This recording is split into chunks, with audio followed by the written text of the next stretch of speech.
Thanks to magic, an unformed mass of clay becomes a living creature, a servant, a savior, and ultimately a threat to its community.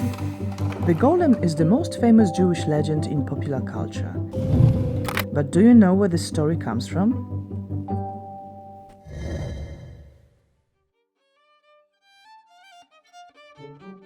The idea of a golem dates back to the Talmud, but its most popular story is set in 16th century Prague.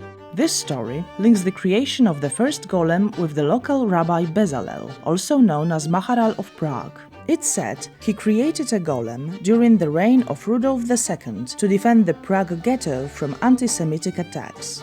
But the story doesn't add up. This period in Prague was a time of great tolerance towards Jews.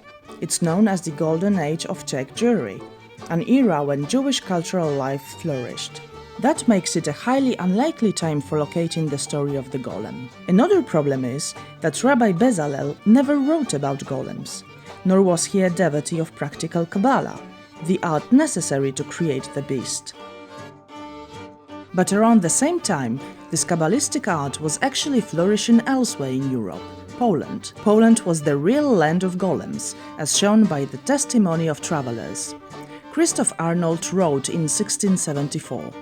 After saying certain prayers and holding certain feast days, they make the figure of a man from clay. And when they have said the Shem HaMafaresh over it, the image comes to life. And although the image itself cannot speak, it understands what is said to it and commanded of it.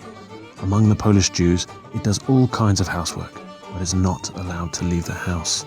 Arnold also wrote about Rabbi Elias, the true first creator of the golem. In the late 16th century, Elias was chief rabbi of Chełm, a small town in eastern Poland. They say that a Baal Shem in Poland by the name of Rabbi Elias made a golem who became so large that the rabbi could no longer reach his forehead to erase the letter E. He thought up a trick, namely that the golem, being his servant, should remove his shoes, supposing that when the golem bent over, he would erase the letters. And so it happened. But when the golem became mud again, his whole weight fell on the rabbi who was sitting on the bench and crushed him.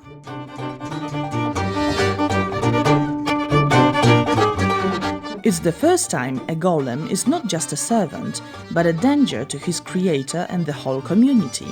This is the plot of every subsequent version of the legend. Today, scholars say it's unlikely the Prague legend was formed independently from the Chełm version. Many believe Elias' story was taken to Prague by Polish Hasidim, where it was simply given a local twist. So, sorry Prague Golem, but it looks like the Polish Golem from Chełm is the real deal. Mazel tov!